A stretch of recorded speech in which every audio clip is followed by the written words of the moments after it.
Elakkan mata ketika tangan kotor. Elak berdekatan dengan pesakit. Hindari ke tempat awam ketika tidak sihat. Tutup mulut dan hidung ketika bersin. Anda juga dinasihatkan tidak mudah mempercayai berita yang tidak sahih. Elakkan berita palsu. Dapatkan info di portal sebenarnya.my. Tak pasti, jangan kongsi. Bagaimana COVID-19 merebak? Situasinya begini. Terdapat 4 watak dalam situasi ini, iaitu Ali, Bob, Chen dan Dewi. Ali telah dijangkiti COVID-19. Ali mudah untuk dikesan kerana menunjukkan gejala jangkitan pernafasan. Ali keluar berjumpa Chen. Mereka bersalaman. Peluang untuk Chen dijangkiti sangat tinggi. Chen juga berpotensi menjangkiti orang lain. Ali dan Chen mudah dikenal pasti melalui pengesanan kontak, dikuarantin dan dirawat. Dalam perjalanan Ali untuk berjumpa Chen, Ali terbatuk ke arah Bob dan berlakunya jangkitan COVID-19 kepada Bob tanpa disedari. Masalah di sini, bagaimana untuk mengesan Bob dan kontak Bob? Bob dan kontaknya tidak sedar yang mereka telah dijangkiti dan berpotensi menyebarkan COVID-19 kepada orang lain walaupun tidak bergejala. Jika Bob dan kontak Bob mula menunjukkan gejala COVID-19 dalam tempoh 14 hari, mereka wajib ke pusat saringan serta mendapatkan rawatan. Rantaian jangkitan COVID-19 dapat diputuskan. Dewi pula hanya duduk di rumah membeli barangan keperluan atas talian dan berkomunikasi dengan rakan melalui alat telekomunikasi. Jika Dewi keluar rumah dan tidak mengamalkan langkah-langkah pencegahan, Dewi juga mungkin mendapat jangkitan. Tempoh 14 hari merupakan inkubasi COVID-19. Langkah pencegahan yang boleh diambil adalah kerap cuci tangan dengan sabun dan air atau gunakan hand sanitizer. Jarakkan diri sekurang-kurangnya 1 meter daripada individu lain. Hadkan interaksi dengan orang lain, termasuk ahli keluarga atau rakan. Langkah-langkah pencegahan adalah penting untuk memutuskan rantaian jangkitan COVID-19.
Virus COVID-19 adalah spesies baru dalam famili coronavirus yang menyebabkan pelbagai penyakit dan selsema.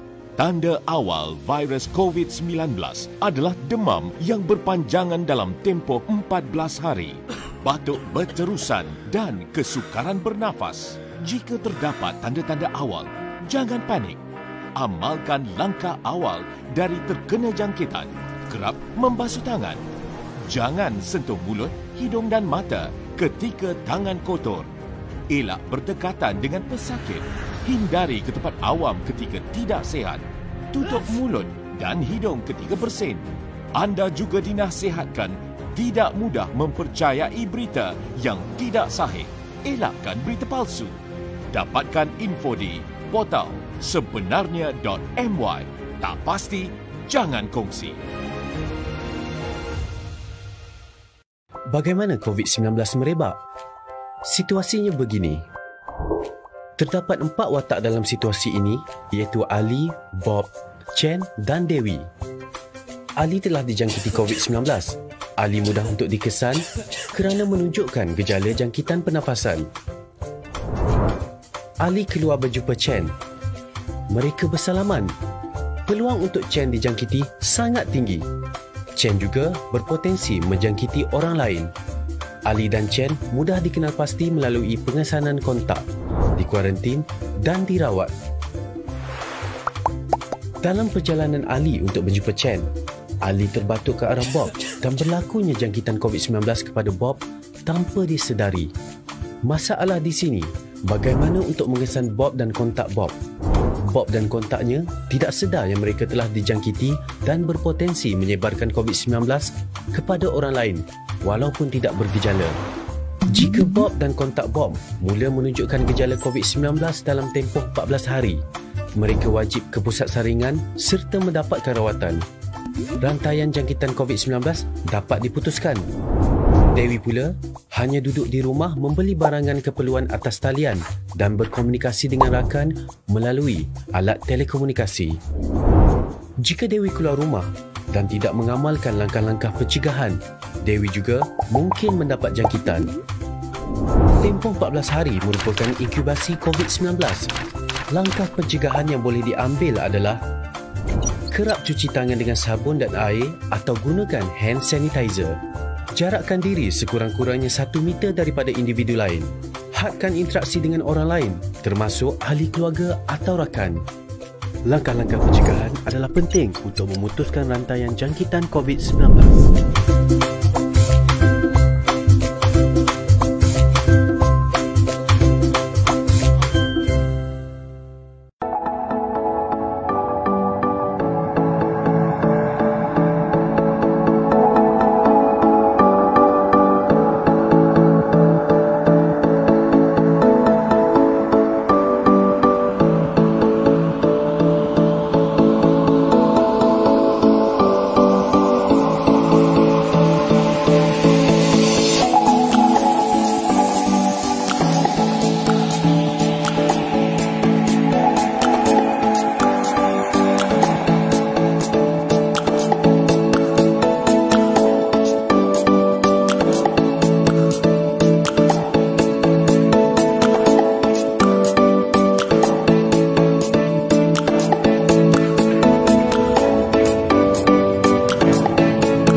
Virus COVID-19 adalah spesies baru dalam famili coronavirus yang menyebabkan pelbagai penyakit dan selsema.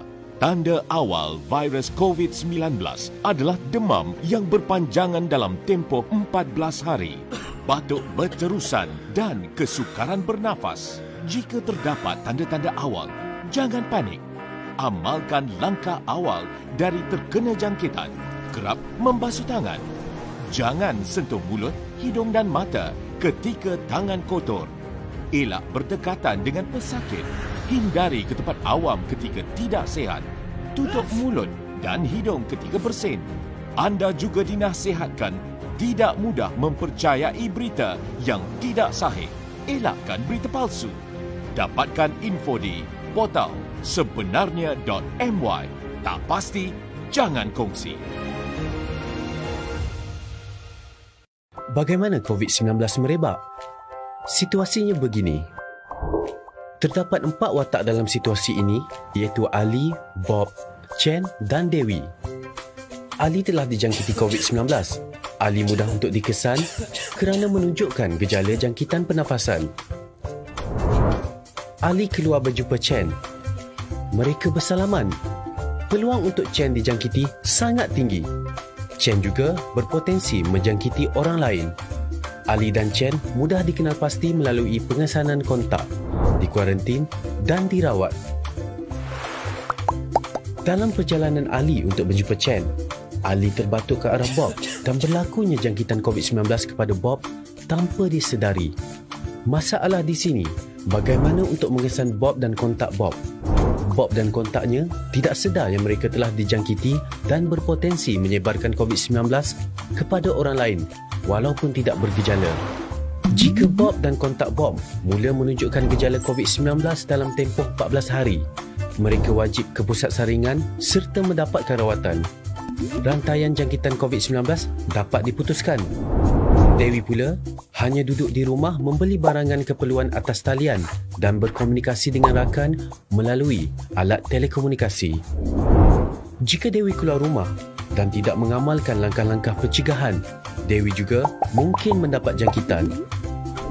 Tempoh 14 hari merupakan inkubasi COVID-19. Langkah pencegahan yang boleh diambil adalah kerap cuci tangan dengan sabun dan air atau gunakan hand sanitizer. Jarakkan diri sekurang-kurangnya 1 meter daripada individu lain. Hadkan interaksi dengan orang lain, termasuk ahli keluarga atau rakan. Langkah-langkah pencegahan adalah penting untuk memutuskan rantaian jangkitan COVID-19.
Virus COVID-19 adalah spesies baharu dalam famili coronavirus yang menyebabkan pelbagai penyakit dan selsema.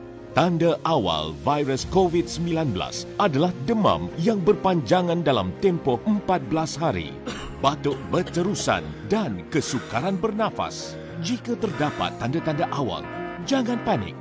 Amalkan langkah awal dari terkena jangkitan. Kerap membasuh tangan. Jangan sentuh mulut, hidung dan mata ketika tangan kotor. Elak berdekatan dengan pesakit. Hindari ke tempat awam ketika tidak sihat. Tutup mulut dan hidung ketika bersin. Anda juga dinasihatkan tidak mudah mempercayai berita yang tidak sahih. Elakkan berita palsu. Dapatkan info di portal sebenarnya.my. Tak pasti, jangan kongsi. Bagaimana COVID-19 merebak? Situasinya begini. Terdapat 4 watak dalam situasi ini, iaitu Ali, Bob, Chen dan Dewi. Ali telah dijangkiti COVID-19. Ali mudah untuk dikesan kerana menunjukkan gejala jangkitan pernafasan. Ali keluar berjumpa Chen. Mereka bersalaman. Peluang untuk Chen dijangkiti sangat tinggi. Chen juga berpotensi menjangkiti orang lain. Ali dan Chen mudah dikenal pasti melalui pengesanan kontak, dikuarantin dan dirawat. Dalam perjalanan Ali untuk berjumpa Chen, Ali terbatuk ke arah Bob dan berlakunya jangkitan COVID-19 kepada Bob tanpa disedari. Masalah di sini, bagaimana untuk mengesan Bob dan kontak Bob? Bob dan kontaknya tidak sedar yang mereka telah dijangkiti dan berpotensi menyebarkan COVID-19 kepada orang lain walaupun tidak bergejala. Jika Bob dan kontak Bob mula menunjukkan gejala COVID-19 dalam tempoh 14 hari, mereka wajib ke pusat saringan serta mendapatkan rawatan. Rantaian jangkitan COVID-19 dapat diputuskan. Dewi pula hanya duduk di rumah membeli barangan keperluan atas talian dan berkomunikasi dengan rakan melalui alat telekomunikasi. Jika Dewi keluar rumah dan tidak mengamalkan langkah-langkah pencegahan, Dewi juga mungkin mendapat jangkitan. Tempoh 14 hari merupakan inkubasi COVID-19. Langkah pencegahan yang boleh diambil adalah kerap cuci tangan dengan sabun dan air atau gunakan hand sanitizer. Jarakkan diri sekurang-kurangnya 1 meter daripada individu lain. Hadkan interaksi dengan orang lain, termasuk ahli keluarga atau rakan. Langkah-langkah pencegahan adalah penting untuk memutuskan rantaian jangkitan COVID-19.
Saya Puan Syahwati binti Umar, Ketua Eksekutif Kolej Antarabangsa Inovatif, sekarang bersiaran langsung dalam siri yang kelima mengenai inovatif dan PKP, inovatif dan COVID-19. Ya. Perkongsian kita pada kali ini, penceritaan kita adalah berkenaan bagaimana inovatif itu bermula, ya. Dan tetamu kita pada pagi ini adalah Mr. Ravinder Krishnasamy, ya, kita punya pengarah, ya, dan sekarang partner kita. Dan kita bawa juga Encik Muhammad Anas Muhammad Bukhari, iaitu Vice President kepada Kolej Antarabangsa Inovatif, juga sekarang adalah partner, ya. So jadi insya-Allah kita punya penceritaan dan perkongsian pada pagi ini adalah ingin menceritakan macam mana inovatif tu bermula sebelum PKP dan waktu PKP dan selepas PKP ni apa, macam mana kita nak moving forward So jadi sebelum saya bawa mereka berdua masuk, marilah kita dengan lafaz Bismillahirrahmanirrahim. Saya mendoakan semua warga Malaysia, warga inovatif, warga anak-anak pelajar inovatif dalam keadaan diberi Allah keselamatan dan kesihatan insya-Allah So jadi apa yang saya ingin kongsikan pada hari ini adalah bagaimana inovatif tu bermula. Sebagaimana yang semua maklum, saya yakin bahawa mereka tahu yang Mr. Ravindran Krishnasamy tu adalah dari Singapura seorang warga negara Singapura yang telah bersara dan bercita-cita lah seperti yang lain juga ingin membuat pelaburan So jadi beliau memang mencintai education, pendidikan dan beliau membuat keputusan lah untuk membuat pelaburan di dalam bidang pendidikan di Malaysia tetapi bukan senang bila kita nak buat perniagaan di Malaysia ni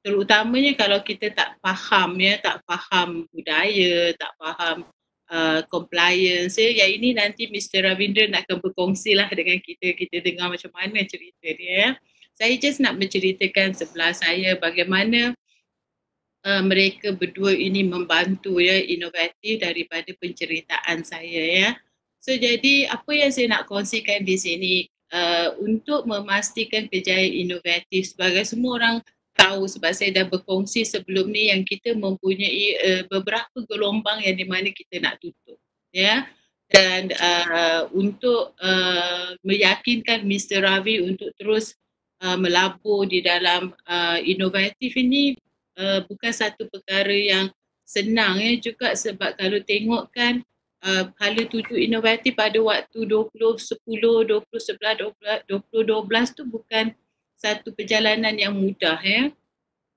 So jadi sejak 2011 lagi bila inovatif tu beroperasi di bawah pentadbiran pengurusan yang baru tu inovatif tu mengalami kerugian hampir setiap tahun dan kerugian tu bukan sikit, kerugian tu dalam bentuk jutaan So jadi pada tahun 2015 Mr. Ravi sebenarnya boleh membuat keputusan orang panggil cut loss. That means tak payahlah sambung lagi kan. Buat apa nak sambung lagi, nak spend duit lagi kan. Tiap-tiap bulan nak kena spend duit Tanpa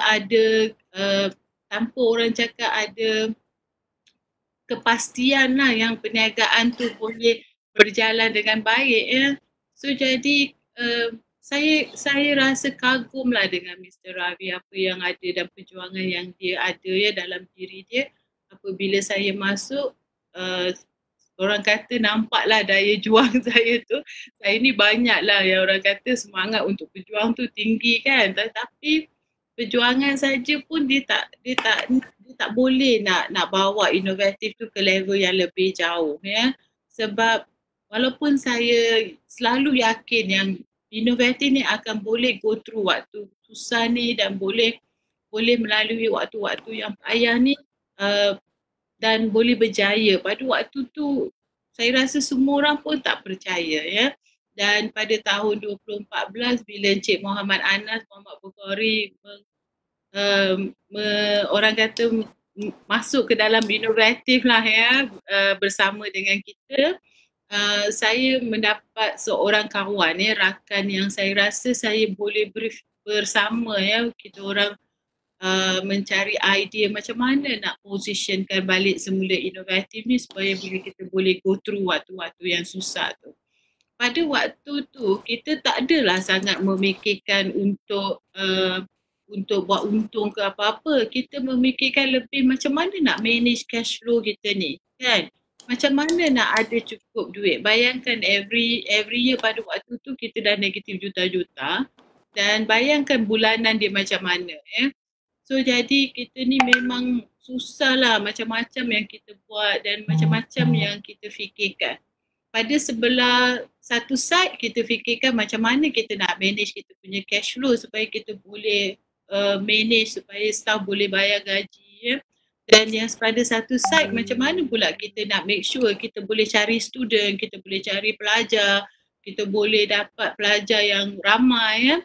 Jadi pada waktu tu saya tak pernah terfikir yang sebenarnya college-college yang berjaya tu macam mana dia buat. Saya tak pernah pun terfikir yang saya ni perlu kan pergi tengok college-college lain, tengok macam mana dia all buat, macam mana dia all structure dia punya marketing team kan. Saya tak pernah lah terfikir sangat pada masa tu. Tapi bila Cik Anas masuk, dia seorang yang sangat pendiam, ya. Seorang chartered accountant, dia pendiam. Dia tak bercerita sangat, tetapi saya rasa otak dia tu berjalan kot 24/7.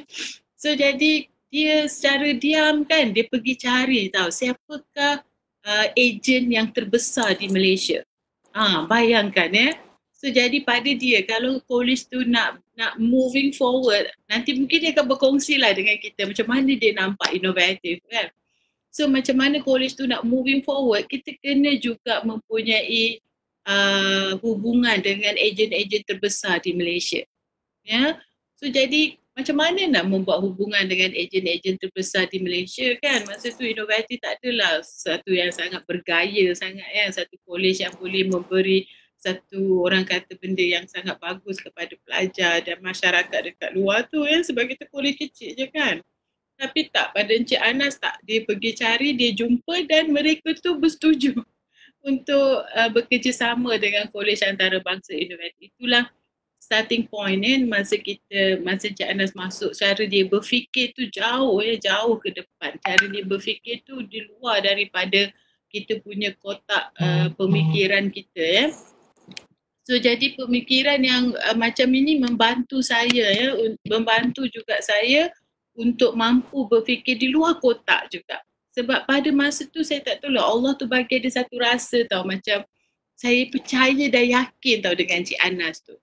Dan Mr. Ravindra Krishnasamy tu sebabkan dia punya satu orang kata aura kan, leadership dia tu kan, dia sangat very fatherly tau. Jadi kan bila kita bawa masuk Cik Anas, orang yang baru, ya, kita baru kenal dia kan. Tapi penerimaan Mr. Ravindra kepada Encik Anas tu sangat baik. Dan kita secara tak langsung bertiga kan bertungkus lumus hampir setiap hari, setiap malam, ya. Pada waktu tu Mr. Ravindra akan datang ke Malaysia mungkin 2 minggu sekali. Mana 2 minggu di Malaysia, 2 minggu dia akan balik ke Singapura. So maknanya Mr. Ravindra ni seorang yang turun padang juga, ya. Dan both of them actually accountant, ya, people from finance background. So dia all cakap same language except saya. Saya ni tak bercakap bahasa mereka lah. So jadi pemikiran Cik Anas tu banyak lah, bukan setakat banyak lah. Sebenarnya idea daripada Cik Anas tu lah yang membantu inovatif tu untuk go through, ya, saat yang orang kata impossible tu lah, ya, dengan idea dia. Dia bukan seorang yang bagi idea juga tau. Dia pun bantu saya untuk cari. Contohnya kalau dia cakap, okay, kita kena cari ejen terbesar. Dia tu pergi cari ejen terbesar kat Malaysia tu siapa. Dia yang buat appointment tu. Saya cuma pergi dan berbincang. Saya tak pernah kenal pun ejen tu, ya. Itulah Encik Anas kepada inovatif, ya. Seorang yang berfikir selalu di luar kotak, ya. Lepas itu bila tengok kemampuan kita dengan cara kita, Cik Anas keluar lagi satu idea pada waktu tu, pada 2016. Untuk pengetahuan semua, ya, kita ada juga rakan daripada memang seorang chartered accountant, ya, seorang penganalisis, ya, bukan peringkat Malaysia lah, peringkat dunia juga, yang melihat structure finance di Kolej Antarabangsa Inovatif, dan beliau menyatakan inovatif tu akan survive untuk 6 bulan saja. Bayangkan kan, dari tarikh 2014 ke 6 bulan je boleh survive, lepas tu mesti tutup. Kan kalau kita dengar lah pendapat profesional tu, saya rasa tak ke mana dah kita kan. Tapi itulah semangat perjuangan yang kita ada tu kan, kita yakin kalau kita percaya dengan apa yang kita buat tu, insyaAllah apa pun kita boleh buat kan. So jadi bila mula-mula memanglah kita punya structure, saya dan Cik Anas Cik Anas tu report pada saya report pada Mr. Ravi kan. Pada awal-awal kita punya structure. Lepas itu dia dah tak jadi tau, dia dah tak jadi macam tu. Kita tak ada dah report-report. So Encik Ana, saya dan Mr. Ravi tu kita orang ni macam satu unit tau. Satu unit, satu team yang together yang kita memang bersama-sama untuk menyelesaikan permasalahan di Kolej Antarabangsa Inovatif. Itulah orang cakap kan, kalau waktu senang tu mungkin susah kita nak menjadi sahabat kan. Tapi bila kita ni susah kan, susah yang sampai boleh menjejaskan masa depan kita, masa depan berpuluh orang dekat kolej dan keluarga di kolej ya. So jadi itulah waktu kita bertiga menjadi sahabat ya. Dan kepercayaan Mr. Ravi kepada saya juga membantu ya, saya mengatur ya, susun atur kolej pada waktu tu dari segi pentadbiran, pengurusan dia. Sebab seperti yang saya kongsi sebelum ni, saya mendapat tetangan yang hebat juga ya dekat masa saya nak masuk ya, dengan budaya dan perubahan yang saya nak bawa tu. Tak senang orang nak terima perubahan tu ya. So jadi inilah perkara yang memberi satu pengalaman barulah pada saya ya. So jadi pada saya Mr. Ravindran tu seorang yang sangat sangat besar ya pengalaman dia ya, sangat luas ya. Beliau ni berlatar belakangkan seorang pengarah kepada satu investment company yang sangat besar di Singapura ya. Seorang yang sangat berpengalaman ya. So jadi bila dia melihat saya dengan Cik Anas ni macam inilah orang yang dia nak bagi nasihat. So jadi penerimaan kita bekerja bersama ni kan jadi macam mudah ya. Saya tak pernah rasa saya report kepada Mr. Ravi. Padahal saya selalu merasakan saya ni berkongsi dengan beliau ya. Jadi persahabatan tiga ni kan menyebabkan inovatif tu masih boleh diselamatkan ya, masih boleh diteruskan dia punya perniagaan ya. So dan of course lah Mr. Ravi punya pengorbanan bukan sahaja masa. Pada inovatif pengorbanan Mr. Ravi dari RM1 tu tak boleh lah kita nak orang kata nak banding ke atau kita nak ceritakan ya, tanpa pengorbanan Mr. Ravi dengan RM1 tu saya tak rasalah inovatif tu boleh berada pada waktu yang dia ada sekarang ya. Mr. Ravi tu tanpa rasa jemu lah dengan masalah di inovatif, tak pernah rasa macam dengar je masalah lagi kan, setengah orang kan macam tu. Tak, Mr. Ravi tak pernah rasa macam tu. Dan setiap kali dia terlalu kesian lah dekat saya dengan Cik Anas kan. Macam mana ya dia all nak go through this, macam mana dia all nak face this. So dia selalu ada bersama, sama ada di belakang tabir atau bersama-sama menyelesaikan masalah ya. Dan saya pun kadang-kadang bila saya ada masalah yang saya tak boleh saya selalu panggil, "Sir, can you help me or not? Sir, can you talk to this person because I cannot manage this." Ya. So saya pun kadang-kadang minta pertolongan dari Mr. Ravi untuk membantu saya menyelesaikan masalah on the ground. Padahal dia tu pengarah kan, mana kita orang boleh panggil pengarah pula menyelesaikan masalah kita. Tapi di inovatif tidak macam tu. Di inovatif kita really work semacam satu family. So this is the thing yang membolehkan inovatif tu bergerak pada awal perniagaan tu. Ya, maksudnya pada awal masa management tu berubah pada 2010, 11, 12 tu. Sebab tu saya join tu. Ini membantu sikit terbanyak membentuk Kolej Antarabangsa Inovatif tu sekarang. Ya. So jadi seperti mana yang saya bagi tahu sebelum ni, Encik Anas tu adalah brain ya kepada inovatif tu ya. Mr. Ravi tu orang kata dia punya, orang kata tiang lah ya, tiang yang sangat kuat ya, yang kita orang berpegang ya. So jadi kalau Mr. Ravi tu rempah ke, saya rasa inovatif tu pun rempah ya. So jadi itulah keunikan kami bertiga sampai dalam perjalanan satu masa tu saya pun tak pasti macam mana ia berlaku, tetapi Mr. Ravi decided lah buat keputusan yang kita ni bukan lagi pekerja. Kita ni sepatutnya is a partner. We should come and work and make sure inovatif ni berjaya bersama-sama. Yeah? So that is how we become a partner. Yeah? We become a partner in working this and making inovatif to a success. Yeah? So jadi alhamdulillah lah, saya pun tak rasa kekok pun, saya tak rasa macam ini benda yang baru. Kalau kita ni tanggungjawab tu berbeza, sepatutnya buat benda berbeza.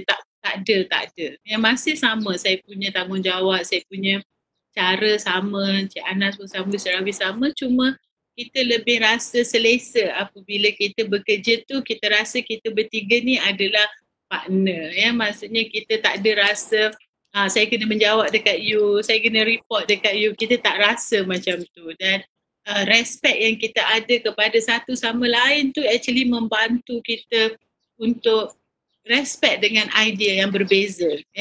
So untuk yang di luar sana, apa yang saya nak maklumkan, untuk kita mempunyai idea yang berbeza tu actually bagus. Dan kita kena respect dan kita kena terima idea tu. Dan keunikan lagi antara kita bertiga ni adalah Mr. Ravi tu is the elderly. Saya ni yang bawah sikit dan Cik Anas tu very young. So it's a 3 different generations. So we have a 3 different views. Sometimes tu macam langit dengan bumi. Tapi that is innovative. That is how we survive. That is how we grow in this education industry, insyaAllah. Itu sikit banyak dari saya. So sekarang saya nak bawa tetamu kita masuk, insyaAllah. Saya nak bawa Mr. Ravindran Krishnasamy bersama dengan saya dan juga Encik Muhammad Anas Muhammad Bukhari. Kita bawa mereka masuk berdua, insyaAllah. Assalamualaikum Cik Anas. Selamat pagi Mr. Ravi. Good morning. Waalaikumsalam. How are you, sir? Are you doing okay? Singapore? Yes, very good, very good. Very good, alhamdulillah.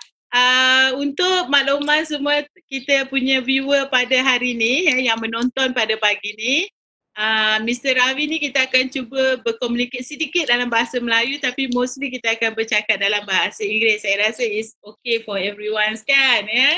So sir, I think untuk soalan yang pertama ni saya akan bertanya dulu pada Mr. Ravi Sir, I would like to ask you these questions lah looking at the situation of Innovative International College based on your experience, based on your being together with us since beginning kan, because this is your college kan. So how you feel about Innovative before PKP and during PKP, during MCO time? What is your views on this? Okay. Good morning, everybody. And Shawati, thanks for giving a good outline of the history of IIC. I started with IIC in 2017, but I was very lucky to have come across 2 very good people to partner me. One is Puan Shawati and Encik Anas. Puan Shawati is a CEO. Encik Anas is my like a right-hand man. He takes care of all administrative, strategic, management, apa-apa pun dia boleh buat. And he has a lot of ideas. So the 3 of us, the strength of Innovative is the strength of 3 of us. As a partnership, we don't report to each other. We are different age group, but we work together, very, very closely together. I talk to them every day. Even when I'm in Singapore, I talk to them every day. We spend a lot of time talking together. So Innovative has gone through a tough time since 2010. And in 2019, 2020, things were much better. We turned the corner, we got all our licenses, we were ready to fire the rocket. Tapi, you know, inshallah, God is greater than us. This COVID happened. On March 18, COVID was announced in Malaysia. PKP, tak boleh keluar, cannot come to the college. My initial reaction was shock. Okay, I straight away started thinking about most important thing for me is retaining the staff. Can I retain the staff? Must I let go the staff? I see a lot of businesses let go the staff or pay them half and all that. So that was one concern. The other concern is my students. How are we going to teach them if they don't come to class? Some of them don't have computer. They come from poor homes. Some of them don't have smartphone. So how to teach them online? And our own teaching staff, do they know how to teach online? So this was also, I kapala pusing on this one also. Thirdly, finance. If we don't have money, we cannot do anything, right? So Yes. quickly we put together a plan to see whether we can survive. Whether tomorrow is a day we can look forward to. Without money, we cannot do everything. And lastly, COVID is a very terrible virus, as you all know. And we had about 500 or 600 students in the hostel. So what do we do with them? Do we send them home? Some of them are from northern parts of Malaysia, like Pahang, Kuantan, Alor. Some of them from Sabah, Sarawak. Do we bungkus them and send them back? Or do we keep them in the hostel? So we gave them an option. If they want to stay in the hostel, they can stay in the hostel. But these students don't come from rich family. If they stay in the hostel, we must look after them. So we have a scheme through our operations manager. We buy food for them. We buy sardine and rice and everything. So they are still in the hostel. They are under PKP, they cannot go out. Say they do online teaching from the hostel. So these are the few things we were sorting out. From March 18 to April 15, every day we have Zoom meeting. I must thank Kawati because she introduced what I call the Zoom culture. Hari-hari kita Zoom. From 9 o'clock, 2 o'clock, 3 o'clock, tak boleh tidur pun, tak boleh rest pun. 5 o'clock, 6 o'clock. There is one Zoom we had from 8 p.m. at night to 1 a.m. in the morning. Yeah. Continuously we talk and talk, Kawati, correct? Yes, yes. Anas, you remember that one? Yes, I Because remember. we were scared. We are responsible for 1,500 students, 1,500 parents, and about 60 staff and their families and their livelihood. So we put together this plan. You know, Rubik Cube, like a Rubik Cube. We turn here, turn there, turn here, turn there. Finally, because the leadership was very strong, we had a good management team. Kawati had built a good management team over the last 1 year together with Anas. So we had the different functional managers were very good, whether it was finance or operations or registry or lecturer. So together we talk and talk and talk, we put a plan together. So coming back, staff retention, we decided we're not going to let anybody go. Yes. Academic delivery, I had a very good academic delivery manager in charge called Farhana, supported by a very experienced educationist called Inche Rahman. Together, they put the online program. So that one okay. Then finance. Finance was tough because we don't know students can pay or not. A lot of the students, the parent lost their job. So we had to work through the finance. Inshallah, we managed to do something with the finance. Students also supported us. The finance was okay. Lastly, the hostel also okay. Students were happy in the hostel. So I call this phase one, getting my breath back, getting my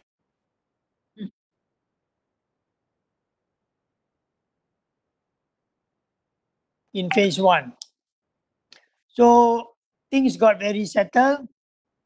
With all the Zoom meeting, every day kita ada 5 to 6 Zoom. So it's okay. Then we waited for April 15. April 15, your Prime Minister announced extension of Yes. PKP. Ayo, then we scratch our head again. Again, we go into meeting, you say how to handle the extension. So now we had to start thinking about the fact that PKP not temporary, can be very long. So we need to have a longer plan, not a short-term plan. Yeah. Really was of great concern to Shahawati and Anas and me is how about our revenue? Can we continue to get students? Will students stop studying? Will students stop coming to university? Because the college is empty, right? Semua sudah tutup, sudah kunci. So we had to come up with a new marketing plan, a new way of recruiting students. And last time what we did was roadshow. We have roadshow in hotel, in association, sometimes in Malay organizations, and we invite the parents, we talk to them, and we sign up the student. So we use roadshow. We do about 30, 40, 50 roadshows a year. Suddenly now we PKP, lockdown, tak boleh buat roadshow. So what do? So we go to telemarketing. Telemarketing is relatively new to us, our people. We don't have the people who can do telemarketing. So we start from scratch. We get about 5 to 10 people. We start training them day and night. So now we are doing telemarketing. We are also lucky that we have one very good agent who work with us, who help us with telemarketing, help us with marketing. Okay, so that was until April 28th, I think we are okay. So that is briefly now where we are at. The last thing I want to talk about is post PKP. If the Prime Minister on April 28 says, okay, PKP no more, orang boleh keluar, boleh jalan, what do? Two things we can do. One, go back to normal. That means student all come back, admin staff come back, lecturer come back. So IIC Innovative become macam dulu lah, normal. Okay. Number two is more tricky. PKP continue. In that case, we need to come up with a business continuity plan. We call this BCP. Until December 2020, we need to have a plan. How to continue with PKP. So again, my team put their head together. Day and night, we work. And now we have a plan. Saya boleh tidur malam. We have a plan. You know, because we got 1,500 students. We are not small. We are not a very small, not a very big college, but also not a very small college. And our students come from Sabah, Sarawak, Northern part, Johor Bahru, everywhere.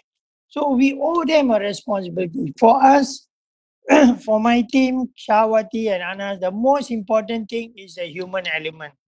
We must look after our people.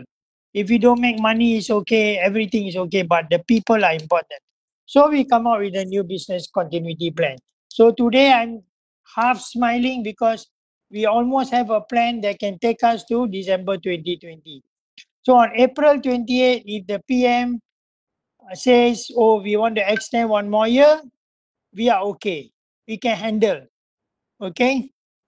So that's where we are at. That was my reaction to IIC.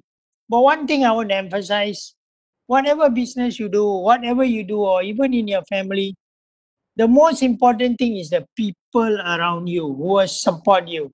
It was the friendship and the trust of Wan Shawati and Anas that helped me to achieve this. They can easily leave and say, bye-bye, I'm going to get another job. No, they stick with me through, in English, we say thick and thin. Whatever happened, we stay together, we did it together, and we have done well. So the partnership or the teamwork is very, very important. I'm thankful to God for introducing me to these two people and also the rest of the team I have in Innovative. As an owner or as a director, I cannot do anything alone. Somehow I'm in a new country, right? I'm from Singapore. Like Kawati said just now, the budaya is different, language is different. You see, now I'm talking in English. Language is different. A lot of things are different, right? So I cannot impose my Singapore style or culture on Malaysia. So this is the most important thing. You must have good people in bad times. If you don't have good people in good times, you can survive. But if you don't have good people in bad times, when you are drowning, you are in trouble. So I was very lucky. I just want to say two more things. I hope I'm not taking too much time. It's okay, Kawati. go ahead. One is, I want to say a little bit about COVID. Please bear with me. COVID is very, very, very, very dangerous. Yesterday, I heard a TV program by a very famous medical person, epidemiologist from Harvard University, and he said something that made me very sad. He said in English, COVID cannot be eradicated. It is like the common flu, cannot be eradicated no matter what you do. We can control it and contain it but cannot be eradicated. It's going to be with us for the next forever, macam flu. Okay, and you look at the statistics, 2.3 million cases affected globally. 160,000 have died. 596,000 have recovered. Every year in the US alone, 650,000 people die from the flu. And COVID will be much higher. And today I was reading the papers. In Singapore, they close all the McDonald's. No more takeaway. They don't want to do takeaway. Close, completely close all the McD. Soon Kentucky also will close. So takeaway also gone. So please stay at home and look after you and yourself. We tell this to our students every day. We tell our students. We have a special WhatsApp group for the students. Every day we tell them stay at home. Like they say, don't pray with this one. This virus is deadly. Last thing I want to talk about a little bit about economics. I will leave the economics to Encik Anas. He will elaborate. But I just want to say that globally, $17 trillion have been given to help COVID. 17 trillion. I don't know how to say in Malay. 17 trillion. 1 trillion is 1,000 million. 17 trillion, sir, same. 17 trillion has been given. But still, people are suffering.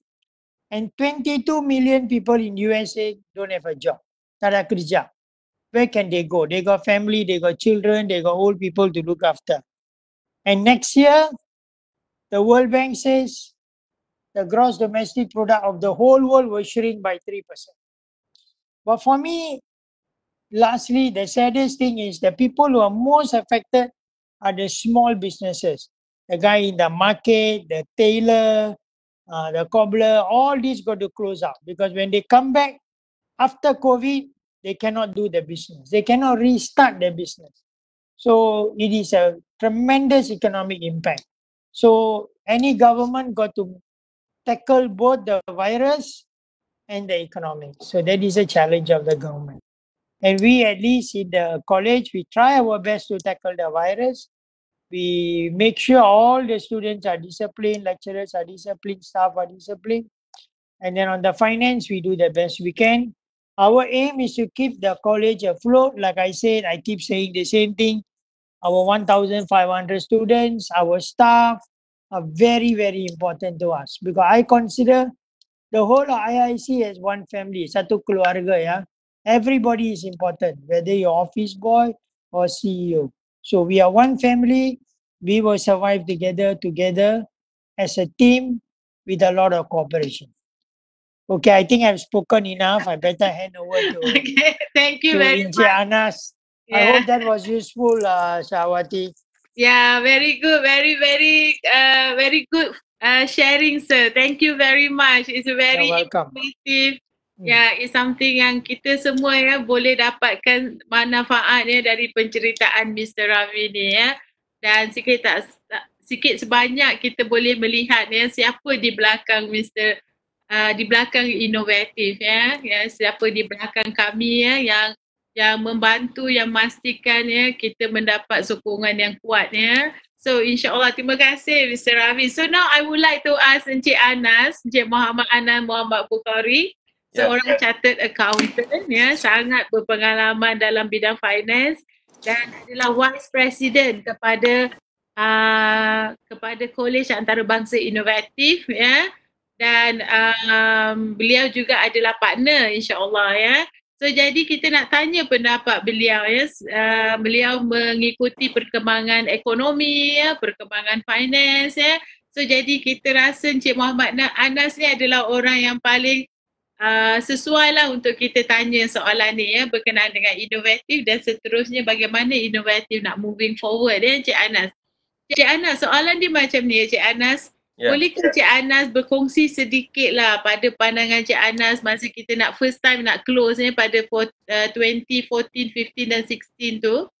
Dan macam mana Encik Anas membantu lah dengan idea Encik Anas tu membuatkan inovatif tu bukan orang kata terus sinking dia boleh float Dan kemudian bagaimana perubahan-perubahan dalam inovatif yang membawa inovatif tu ke waktu sekarang. Ya. Itu sebelum PKP lah ya Cik Ana. Dan kemudiannya pada waktu PKP tu macam mana Cik Ana structurekan ya, membantu structure dan pandangan Cik Anas ya untuk inovatif ya. Dan kemudiannya Cik Ana macam mana moving forward ya dalam ekonomi yang serba orang cakap serba kekurangan nanti ya, insya-Allah ya. Cik Anas, kita jemput Cik Anas untuk memberi kita penceritaan dan perkongsian. Silakan Cik Anas. Okay, sedikit background tentang inovatif. Saya join inovatif semasa tahun 2014. Fast forward pada tahun 2016, pada ketika itu kita memang ada sedikit masalah kewangan dan juga kita dapati terdapat oversupply perkhidmatan pendidikan tinggi di dalam negara. Itu adalah antara cabaran yang kita perlu hadapi. Yang pertama. Dan yang cabaran yang kedua adalah untuk mendapatkan talent ataupun human resource ataupun staff yang berkelaikan dan sesuai dengan tim yang kita ada sekarang. Jadi pada peringkat awal tu memanglah terdapat kita ni memang menghadapi a very high turnover of staff disebabkan staff yang masuk tu bukannya tak bagus, cuma kita tak serasi dari segi budaya ataupun working culture. Sampailah satu masa di mana kita keep on changing dan kita sampai tahap di hujung tahun 2019 tu kita telah mempunyai satu tim yang sangat kukuh pada pendapat saya. Itu yang pertama. Dan yang keduanya, bila kita dah ada tim yang kukuh, kita dah ada staff yang baik, kita dah ada facility yang baik, kita telah pindah ke tempat baru pada tahun 2017. 2018 kita buat operasi di tempat yang baru. Jadi apa yang kurang lagi dekat situ? Dan kita identify bahawa terdapat kekurangan dari segi culture, budaya ataupun value, nilai-nilai budaya kerja yang baik dalam untuk memastikan pasukan kita itu kukuh. So di situlah kita kata tahun 2020 ni kita nak fokus on training. Itu yang kita dapat, kesimpulan yang kita capai pada mesyuarat di Port Dickson. Kita nak improve training. Kita nak tambah training supaya everybody from top management up to the frontliner ada satu budaya yang sama, knowledge yang sama supaya kita akan lebih kukuh dan bersatu as satu unit di bawah satu organisasi yang sama. So di situ kita menyertai beberapa training dan saya rasa yang paling signifikan apabila kita Puan Syahwati menyertai Titan, program Titan yang dikendalikan oleh Azizan Osman, dan alhamdulillah kita dapat konsultasi dengan Azizan Osman. Agak awal konsultasi itu diberikan kepada inovatif. Dan satu perkara yang Azizan Osman kata, okay, if you want to move forward, you must have a good culture. Simple je, dia kata culture. Yang kedua, kena ada everybody dalam organisasi kena berpegang kepada nilai yang sama. Dua benda ni je. Dan kita pun tanyalah, dan macam mana kita nak buat semua ni? So dia kata simple je, setiap petang spend a few minutes with everybody. Kalau top management, spend a few minutes with all top management, have a meeting. Kalau teams academic, setiap hari buat meeting. Team registry buat meeting. Operation buat meeting within the team. Tak payah nak cross to the other department. But walaupun kita nampak benda ni sangat remeh, sangat macam meeting je, or few minutes je. Sometimes saya di peringkat-peringkat awal tu saya pun sendiri rasa yang am I wasting my time nak dengar benda yang I dah tahu dah orang nak cakap apa, kan? Tetapi rupa-rupanya perjumpaan itu, komunikasi yang berlaku setiap hari menyebabkan kita lebih kenal tim kita, bukan not professionally but also personally, dan dia pun kenal kita professionally and personally, I think itulah yang menyebabkan hubungan itu berlaku dengan lebih rapat, dan bila ada relationship yang sangat close between all the staff at every level, then the communication become very, very effective. So itu yang kita dapat dalam masa Januari dan Februari. Dan sebenarnya inilah satu faktor terpenting yang menyebabkan kita boleh survive pada waktu PKP ni. Orang nampak macam simple je meeting 10 minutes a day, 15 minutes a day, talking benda yang pada kita mungkin tak ada nilai pada waktu tu.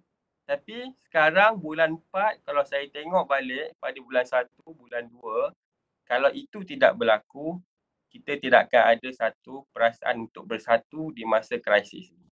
Itu adalah asas yang kukuh. So bila kita dah ada asas yang kukuh ni, semua orang berpegang pada satu nilai yang sama. Semua orang ada a very good relationship, tak ada department yang bergaduh sesama sendiri, kan? Waktu tu bila kita nampak ada krisis yang akan berlaku, kita mula merancang bagaimana kalau lockdown ataupun sekatan diumumkan oleh kerajaan seperti mana yang berlaku di negara China. Dan di situ barulah kita start tengok sama ada kita ada tak kebolehan untuk menjalankan kelas secara online. So di peringkat awal, even sebelum PKP lagi, kita dah arahkan supaya setiap orang setiap pelajar, setiap pensyarah mulakan 50% kelas secara online untuk familiarize. Jadi walaupun arahan itu adalah satu arahan yang mudah, simple, tapi tak mudah untuk dilaksanakan sebab pihak management tak bagi tahu platform apa yang nak digunakan, apa konten yang nak digunakan dan bagaimana komunikasi itu berlaku. Tetapi disebabkan sebelum itu kita dah ada hubungan yang sangat rapat dan sangat erat dalam satu organisasi, Innovative International College. Jadi setiap pensyarah tu menyumbang idea, kreativiti masing-masing untuk melaksanakan perkara itu dengan bersungguh-sungguh. Itu yang menyebabkan walaupun arahan itu arahan yang mudah, tak komplit, tetapi pelaksanaan itu adalah perfect. 100% perfect. Dan setiap hari pensyarah-pensyarah kita akan cuba untuk improve. Kemudian hari esok lebih baik daripada hari ini dan seterusnya. So itu yang sangat mengagumkan. Dan apabila PKP itu dilaksanakan, bila pelajar dah tak boleh datang ke kelas, ada yang balik ke rumah masing-masing, ada yang masih lagi tinggal di asrama. Pada pendapat kita orang pada waktu itu, kemungkinan hanya 50% sahaja pelajar yang akan attend kelas. But to our surprise, almost 100%, 100% pelajar attend kelas secara online. Dan itu adalah satu kejayaan yang besar bagi pensyarah. Bermakna konten ataupun pengajaran yang dijalankan secara atas talian, walaupun dengan banyak kekangan internet, dengan data yang tak cukup atau perlahan dan sebagainya, masih lagi mampu menarik minat pelajar untuk masuk ke kelas walaupun bukan secara berdepan atau bukan secara face to face. So itu adalah satu kreativiti dan juga bagi saya satu benda yang cukup baik yang ditunjukkan oleh pensyarah. Kemudian itu untuk student yang telah ada. Bagaimana pula student yang akan mendaftar? Kita pada waktu tersebut terdapat lebih kurang 100 student yang dalam list untuk mendaftar pada bulan 4. Pada bulan 4. Tetapi disebabkan PKP, pendaftaran tidak dapat dilakukan.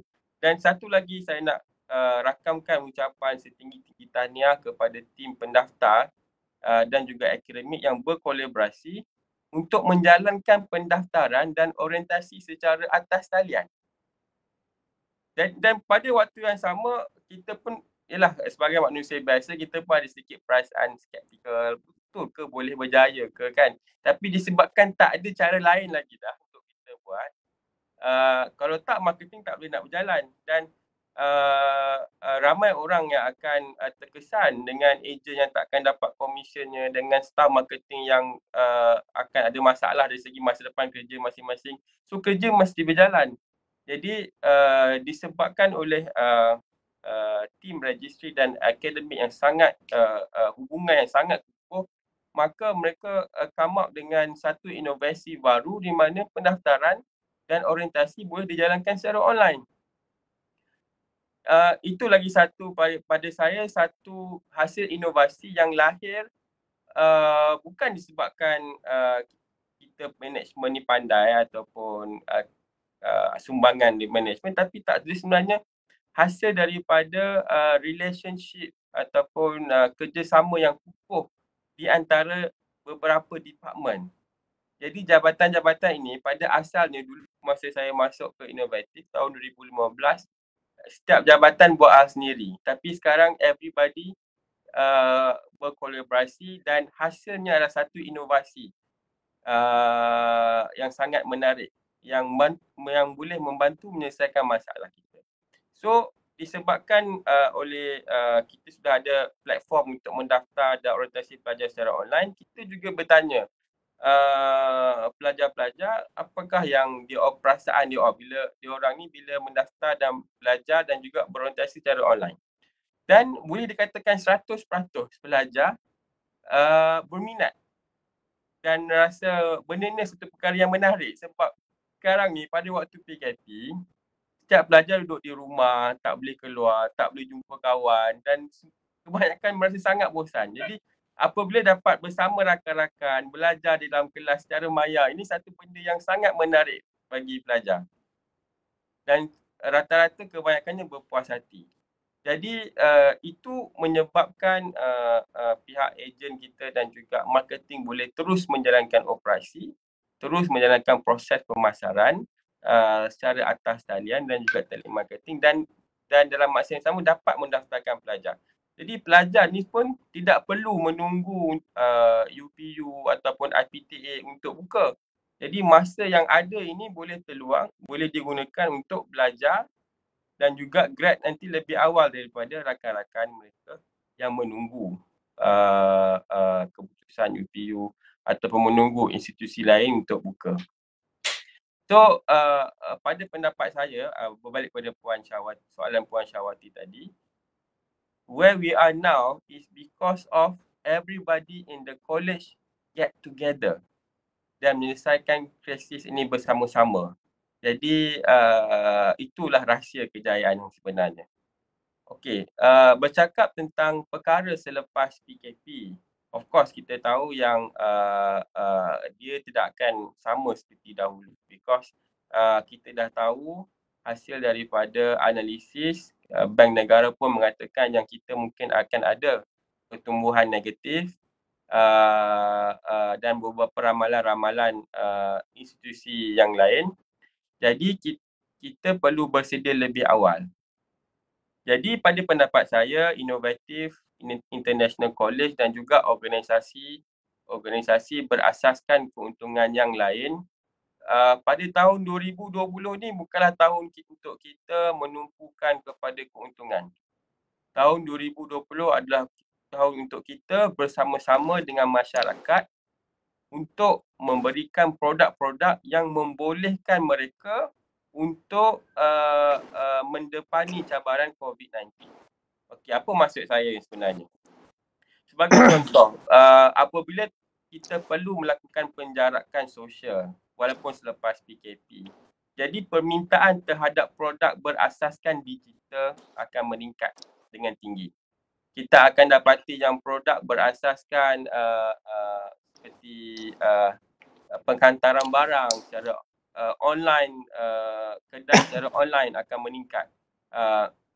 Jadi di sini terdapat permintaan, demand yang sangat tinggi terhadap produk-produk pendidikan tinggi yang berasaskan perkhidmatan digital.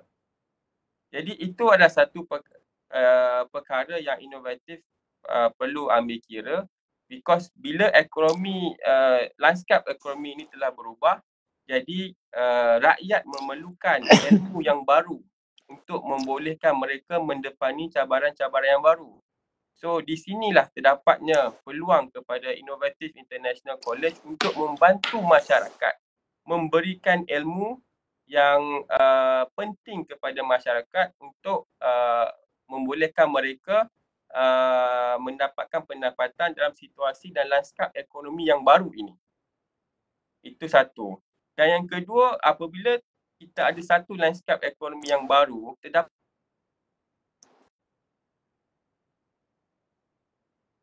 peluang-peluang perniagaan yang terbuka yang sangat luas. Sebelum ini kita tahu yang rakyat Malaysia sangat jarang untuk membeli produk-produk sanitasi tangan dan sebagainya kan. Tetapi saya percaya selepas COVID-19 ni itu akan menjadi satu perkara yang wajib yang akan berada dalam setiap poket setiap orang. Jadi again, itu adalah satu peluang yang sekarang ni SME peniaga patutnya dah grab dah peluang tu. Dah cari dah apa formula untuk buat hand sanitizer. Macam mana nak buat? Sebab benda ni boleh buat di rumah. Bahan mentah tu boleh diorder secara online. Tak ada masalah. Itu satu perkara. Dan banyak lagi produk-produk. Ini satu contoh yang kecil. Tetapi banyak lagi produk-produk lain yang akan menjadi hot selling item dalam pasaran. Seperti contoh, katakan saya ni satu penjaja di tepi jalan sebelum ini. Sebagai contoh, saya jual nasi lemak. Okey. Tetapi disebabkan PKP dan mungkin selepas ini saya tidak mampu lagi menjaja di tepi jalan. Jadi apa peluang yang ada? Adakah saya patut tutup sahaja perniagaan nasi lemak saya? Tidak. Kita hanya perlu ubah sedikit sahaja cara kita berniaga, iaitu kita masih lagi bungkus nasi lemak di rumah. Hantarkan nasi lemak kita tu kepada kedai yang boleh buat jualan secara penghantaran. Sebagai contoh, kita hantar ke kedai mamak sebagai contoh. Jadi nasi lemak bungkus kita tu menjadi sebahagian daripada produk kepada kedai mamak tersebut. Jadi bolehlah orang order secara online. Masih lagi boleh menjual. Cuma mungkinlah kita tak boleh jual pada kadar yang seperti sebelum ini. Kita terpaksa jual lebih murah sikit kepada kedai-kedai ini untuk menjual semula kepada pelanggan-pelanggan mereka. Tapi apa yang saya nak tekankan di sini, kita ada dua pilihan. Kita boleh melihat gelas itu separa penuh atau separa kosong. Itu pilihan kita.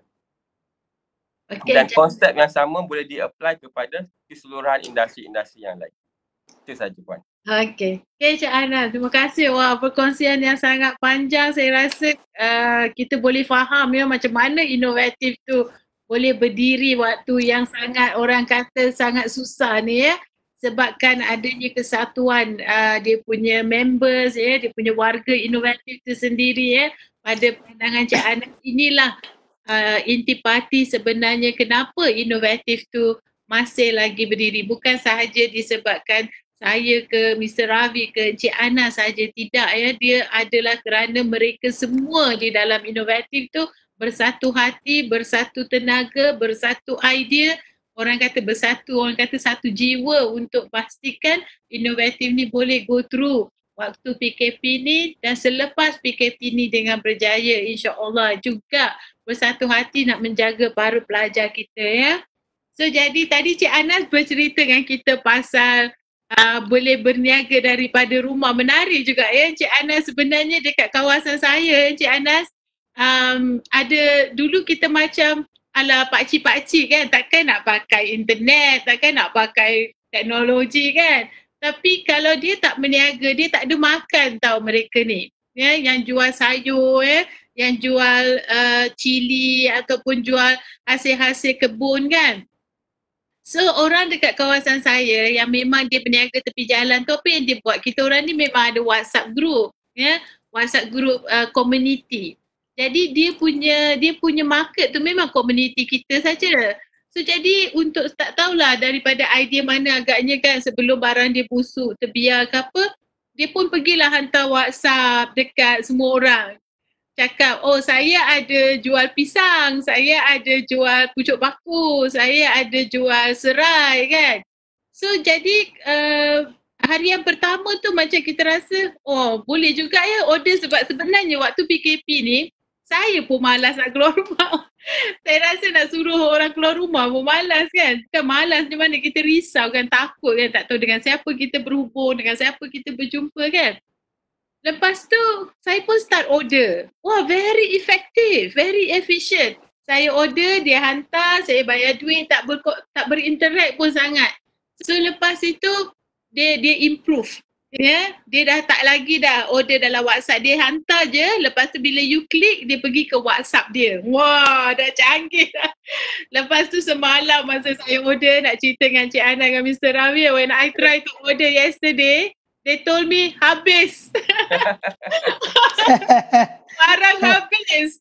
Oh, you imagine So maknanya demand masih ada lah walaupun zaman. Yes, people still need to cook. Now we are approaching Ramadan, kan? People talking about bazaar Ramadan. I think no need. If you have something you really want to cook from home, because believe me, the community yang pergi bazaar Ramadan tu adalah community kita saja. There will be nobody luar daripada kawasan kita yang pergi sana. So jadi kalau dia buat perkhidmatan ni, saya rasa is good. Macam 2 hari lepas dia start dah post lah dalam Muslimah tu, pulut with ayam panggang. Oh, saya pun nak try. Kan tengah duduk kat rumah ni tak ada fikir apa, fikir makan je kan. So jadi kan saya pun nak try. Tak mahal, dalam RM5, RM6, okey lah kan. So saya pun belilah 2 bungkus. So lepas tu semalam pas sembuh saya nak order pun habis. Oh, hari ni order dah penuh ya. So saya nak minta maaf pada semua, order kita dah penuh untuk besok ya. So minta tolong order untuk hari yang seterusnya. Bayangkan ya. Daripada kita bayang ya, sebab saya ini adalah neighbor saya. Dan yang jual sayur ni pun juga adalah orang komuniti saya. Dan saya tahu dia punya mak dan ayah dia memang jual sayur. Bayangkan kalau dia tak boleh berniaga. Saya tahu memang dia takkan mampu lah, takkan ada duit untuk bantu keluarga dia ya. Tapi dengan teknologi tu bukan setakat better dari before. Sekarang dia punya barang pun dah tak cukup ya. Dia macam orang kena order upfront, orang dah jadi queue dah. Yang Cik Anas orang dah jadi, ya Mr. Ravi, people have to queue for the product. Last time immediately I order, afternoon I receive product. Now no more. Today I order for tomorrow. Di kawasan rumah saya, Shah Alam, kalau nak order sate, pukul 5 is last. 6 dah habis. 7 dah habis. So I think this is new business tau. So I think it's important whether the times are good or bad. If you are creative, there's always be opportunity for you. Yeah. You don't have to worry. Some people during COVID, they are crying in their house, business gone. Some people like this vegetable seller in your house, they are very creative. He's supplying on WhatsApp. So he's going to be very successful. Yeah. So whether good times or bad times, there's always opportunity. Yeah. So we must always remember this in life. Yeah. So fantastic lah actually ya. Macam yang what happened to Innovative with all the teachers and stay at home. I think for all the staff who stay at home but at the same time working from home. One thing about Innovative Sir and Anas, our staff to really commit doing working from home. They really commit. Yeah, they really not. Some people say, oh, okay lah, I'm working from home, but most of the time they are cooking. Yeah. But our staff is not. Every single time when you actually calling for a meeting, they are already prepared. In fact, they are prepared a week of their duties. So, this is something yang saya rasa key factors. How we make it working from home to very productive. Yeah, that's why I said the Zoom culture that you introduced is very, very powerful. Very, very powerful. Yeah. But I think we should thank Azizan Osman also for Zoom culture. Yes. We actually learn from there. I think the first time I introduced an everyday meeting, the first complaint I received actually from Encik Anas. He said, why have to have meeting every day, wasting my time, nothing new. So, but I think that is how the culture is been built. Yeah. The meeting helped to bring people together, what we call in English bonding. bonding. Yeah. So today our team is solid because of the meetings. Yeah. Good.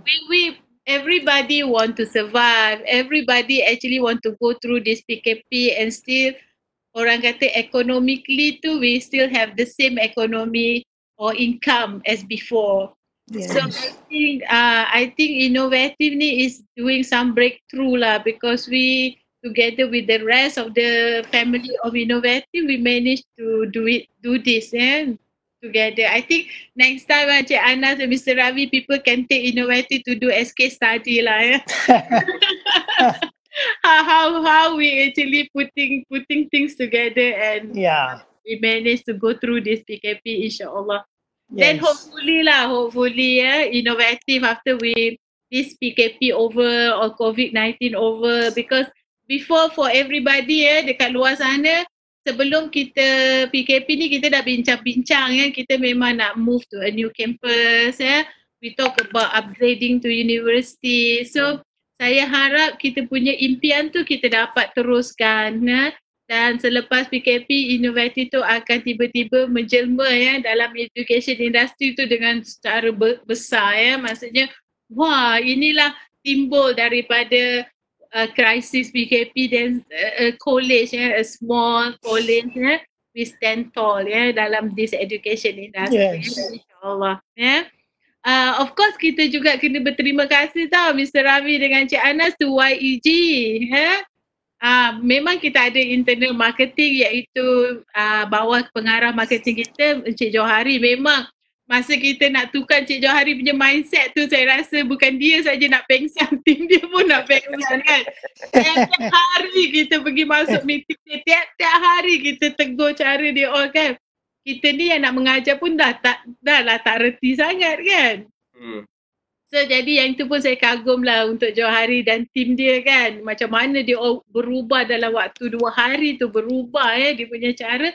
Tetapi yang saya nak berterima kasih jugalah kepada grup YEG iaitu Your Education Guidance sebab mereka ni sebelum ni pun secara roadshow tapi bila dia ubah dia pun minta pendapat kita dan dia implement alhamdulillah dia berkesan dan sekarang pergabungan pasukan pemasaran Innovative dan YEG tu menjadikan pemasaran di Innovative tu lebih kuat InsyaAllah kan. Mungkin saya boleh nak sentuh sikit tentang YEG kan dan mungkin juga untuk kebaikan pada pendengar. YEG ni adalah kita punya marketing arm. Tetapi satu benda yang menarik berkenaan YEG ni bila kita nampak dia punya cara dan teknik tu sangat efektif. Jadi saya juga ada melakukan beberapa kajian lah tentang apakah perkara atau faktor-faktor penting tu yang menyebabkan pemasaran atau teknik-teknik pemasaran dia tu menjadi sangat efektif.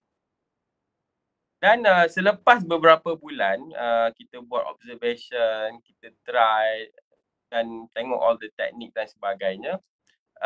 Yang pertama saya dapati of course dia menggunakan teknologi. Daripada awal lagi dia menggunakan teknologi. Dia menggunakan chatbot, menggunakan apa jenis teknologi yang available dekat depan tu dia akan pakai secara 100%. Tetapi kita pun ada benda yang sama dan kita cuba replicate pada awalnya dan kita tidak beberapa berjaya disebabkan satu perkara yang saya nampak yang ada pada YEG ni. Apabila YEG melakukan aktiviti marketing, dia tak buat marketing tau sebenarnya. They never do any marketing. So what they did is actually telling people the truth about the product. This is exactly the truth about this product.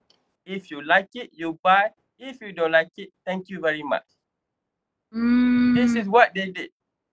So those people yang attended to the event ataupun looking at their advertisement dan sebagainya, advertisement dia ni tak banyak berbeza pun dengan orang lain. Tetapi yang membezakannya adalah kalau benda tu tak ada dia cakap tak ada, benda tu ada dia cakap ada. As simple as that. Betul. Because parents ni nak hantar anak dia ni yang dia dah beli 17 tahun kepada somebody. They need to trust this somebody. That's number one. Number two, higher education product ni bukannya murah. 20,000 plus. Takkan nak beli produk yang 20,000 plus ni, kita nak beli dengan orang yang kita rasa tak percaya. Kan? Dan umum memang mengetahui takkan ada produk yang perfect. Jadi YEG akan letak dekat orang tu, this is the good thing, this is the bad thing. You as the consumer, you decide on your own. So itulah saya rasa dia punya faktor kejayaan YEG ni satu benda saja. Yang lain semua orang boleh tiru. Yang susah nak tiru kejujuran dia dalam menjalankan aktiviti. Also Anas, they have very strong leadership at the top. Yes, that's very, very strong leadership, work very closely together, see eye to eye, and they support each other. And they keep improving the organization. What you said is true. Every IT product or e-commerce product or whatever product is in the market, social media product, they are using it, they are trying it, they are continuously improving. So they are doing what we call continuous improvement. And the three of them, there are 3 persons involved in the management. They are fantastic. They have done a very good job. We have worked with them for, few months, and we notice that their leadership is very, very strong. In any company, if there's no leadership, the company will go down the tube. Yeah. That's right. Itulah YEG so kepada inovatif, tapi bukan a few months. We know YEG for almost 1 year plus already. Yes. Because it started with us since last year. And so Alhamdulillah lah, not only that we want to work with them, they also want to work with us. So they want to grow with us. For that, we also want to thank YEG and the team now. YEG dah collaborate dengan inovatif punya marketing. So jadi inovatif punya marketing tu akan jadi lebih besar lagi dan lebih mantap lagi dengan kehadiran YEG. So jadi apa yang kita nak share hari ni dengan yang di luar sana, bagaimana inovatif menghadapi waktu PKP ni dan bagaimana kita orang kata bersedia menghadapi COVID ni, maknanya waktu COVID dan selepasnya dari segi ekonomi dia ke ataupun sebelum ekonomi dia. So jadi kita ni prepare dan macam mana kita punya preparation, itulah yang kita kongsikan. So sebelum kita mengakhiri ni, saya would like to bring back Mr. Ravindran Krishnasamy. Untuk Mr. Ravi lah kita selalu panggil dia Mr. Ravi atau biasa saya panggil dia Sir saja. Untuk bring back Mr. Ravi untuk minta Mr. Ravi memberikanlah a few words of advice to the people of Malaysia. As a general, maybe the people of Inovatif, families of Inovatif, sedikit advice from you. Well, very simply put, like I said, in any situation, if you work hard and you don't give up, you will succeed. You always will succeed. Never give up. And Inovatif is a good example. From the time I bought Inovatif in 2010, and Kawati and Anas know we have many problems, many issues with government, with all kinds of people. But we never give up. We fight and fight. And today we are quite successful. So the important thing in life is never give up and work very hard. Work very, very hard. This is all I can say. Yeah. Okay, thank you, sir. Thank you. Mr. Ravi said we cannot give up, no matter what is situation, how difficult it is. You imagine kalau orang dekat luar sana, Inovatif kalau secara profesionalnya memang mereka suruh kita tutup. Betul lah, sir? Yes. And then that is the best actually for Mr. Ravi, because to cut loss is the best than continue. But this is one thing lah about Mr. Ravi and also with us in Inovatif, we tak pernah give up and we believe we can do better the next time, insyaAllah. So that's the thing lah. So for that we thank you Mr. Ravi also lah. Okay, now we would like thank you, sir. Kita nak pergi tanyalah Cik Anas. Cik Anas, sebelum kita akhirkan kita punya sesi secara live pada pagi ni, Cik Anas, boleh tak Cik Anas bagi sedikit nasihat pandangan kepada mereka di luar sana terutamanya kepada warga inovatif itu sendiri ya, untuk kita hadapilah waktu-waktu orang kata waktu-waktu suram ni Cik Anas. Silakan Cik Anas. Okey, yang pertama bersabar. Yang kedua, kita perlu berusaha. Berusaha macam mana? Yang pertama, berusaha dengan kita mempelajari ilmu-ilmu baru yang penting untuk kita gunakan selepas COVID. Dan yang kedua, belajar tentang pada waktu sekarang ni, kita kena adapt diri kita terhadap restriction yang ada dalam waktu PKP. Dan yang terakhir sekali, kita berdoa dan bertawakal. InsyaAllah. Terima kasih Cik Anas. Satu advice yang sangat pendek ya. Tapi baik, insyaAllah. Terima kasih Cik Anas. Terima kasih Mr. Ravi ya. Thank you. Kita nak akhirilah ya kita punya sesi pada pagi ni. Cuma apa yang kita dapat pada perkongsian pagi ni, pertamanya yang saya nak bagi tahu semua, tak ada yang impossible ya, tak ada yang mustahil ya. Dan saya yakin perancangan Allah tu lebih baik daripada perancangan manusia ya. Kalau kita tengok cara Allah tu mengatur bagaimana inovatifnya sebelum dan pada waktu PKP ni, sangat-sangat. Pada kadang-kadang saya dengan Cik Anas, Mr. Ravi, kita kan kadang-kadang kita berbual, kita pun wonder. Magic ya kadang-kadang bila Allah tu dah tentukan sebelum PKP, dia dah bagi satu preparation ya kepada inovatif. Itulah perancangan daripada Allah tu lebih baik ya. So jadi dan kita juga perlulah ya, seperti cakap panel kita, perlu yakin ya dengan ketentuan Allah dan rezeki daripada Allah, dan kita kenalah berdoa, bertawakal dan berusaha ya. So jadi kepada apa yang kita juga boleh nampak dari perkongsian kita pada pagi ini, sesuatu benda tu kalau kita buat bersama, bersatu hati ya, benda yang susah tu Allah akan bagi jalan dan insya-Allah dia akan jadi mudah ya. Dan yakin, percaya ya sesama kita, dan kita boleh lalui waktu ni dengan orang kata sekurang-kurangnya dengan sempurna ya. Kita keluar daripada ni kita tak tercedera ya. Kita masih boleh berdiri dengan sihat dan insya-Allah inovatif pun masih boleh berdiri dengan sihat ya. Itulah kita punya harapan ya dengan inovatif ya, warga inovatif. Dan pada waktu ini saya yakin ya Mr. Ravi dan Cik Anas, kita dah merasakan kekeluargaan inovatif tu semakin rapat ya. Kita merasakan bonding yang ada dalam inovatif tu semakin kuat ya. Dan alhamdulillah kita dapat membentuk satu keluarga inovatif yang membentuk satu budaya keluarga inovatif baru ya. Dan insya-Allah dengan budaya baru ni akan mampu membawa inovatif tu melalui satu lagi fasa selepas PKP dan mampu berjaya ya, walaupun kita selepas fasa PKP ya. Dan mengharapkan kita punya impian ya sebagai sebuah universiti college, sebagai mempunyai kampus yang sendiri akan menjadi kenyataan insya-Allah ya. So saya Puan Syahwati binti Uman, Ketua Eksekutif Kolej Antarabangsa Inovatif, hari ini bersiaran langsung ya bersama semua untuk topik kita inovatif dan PKP ya. Hari ini seperti yang semua maklum, kita membawa tetamu kita Encik Muhammad Anas dan Mr. Ravindran Krishnasamy. Dan saya nak mengucapkan ribuan terima kasih sekali lagi ya kepada Encik Muhammad Anas dan Mr. Ravindran. Thank you. Mr. Ravindran tu kena ingat ya, semua itu dari Singapura ya. Ini adalah pesanan langsung dari Singapura, insya-Allah. Itulah teknologi ya.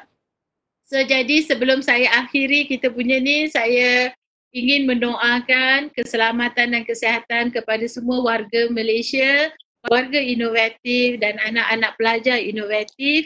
Dan saya juga ingin memohon mampun dan maaf ya jika sekiranya apa yang kita bualkan di sini, apa yang kita kongsikan di sini menguris hati mana-mana pihak atau orang kata membuat mana-mana pihak terasa ya. Saya memohon ampun dan memohon maaf ya bagi pihak kami. Dan dengan itu saya sudahi doa. Juga saya nak ingatkan semua ya. Saya nak menyerulah semua mereka di luar sana, hormatilah ya apa yang disarankan oleh kerajaan. Percayalah ini untuk kebaikan semua Ya, percayalah inilah orang kata the only cara untuk kita memutuskan ya rantaian COVID-19 insya-Allah ya.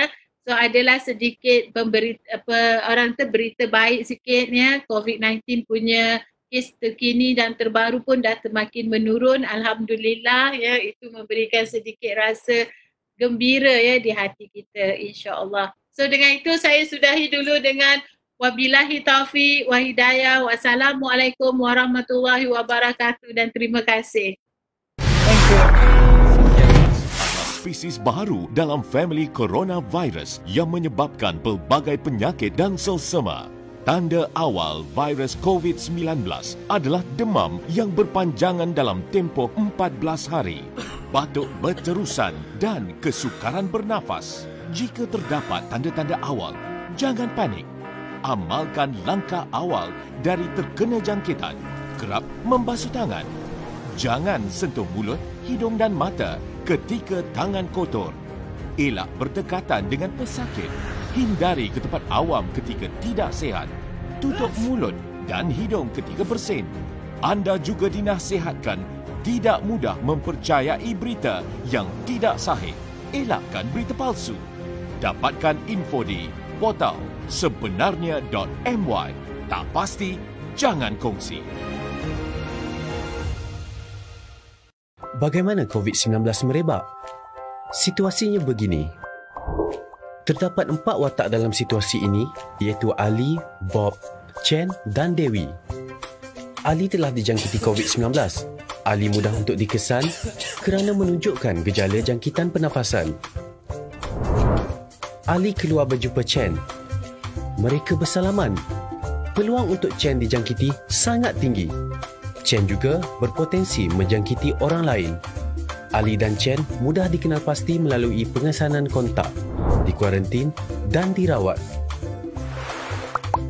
Dalam perjalanan Ali untuk berjumpa Chen, Ali terbatuk ke arah Bob dan berlakunya jangkitan COVID-19 kepada Bob tanpa disedari. Masalah di sini, bagaimana untuk mengesan Bob dan kontak Bob? Bob dan kontaknya tidak sedar yang mereka telah dijangkiti dan berpotensi menyebarkan COVID-19 kepada orang lain walaupun tidak bergejala. Jika Bob dan kontak Bob mula menunjukkan gejala COVID-19 dalam tempoh 14 hari, mereka wajib ke pusat saringan serta mendapatkan rawatan. Rantaian jangkitan COVID-19 dapat diputuskan. Dewi pula hanya duduk di rumah membeli barangan keperluan atas talian dan berkomunikasi dengan rakan melalui alat telekomunikasi. Jika Dewi keluar rumah dan tidak mengamalkan langkah-langkah pencegahan, Dewi juga mungkin mendapat jangkitan. Tempoh 14 hari merupakan inkubasi COVID-19. Langkah pencegahan yang boleh diambil adalah kerap cuci tangan dengan sabun dan air atau gunakan hand sanitizer. Jarakkan diri sekurang-kurangnya 1 meter daripada individu lain. Hadkan interaksi dengan orang lain, termasuk ahli keluarga atau rakan. Langkah-langkah pencegahan adalah penting untuk memutuskan rantaian jangkitan COVID-19.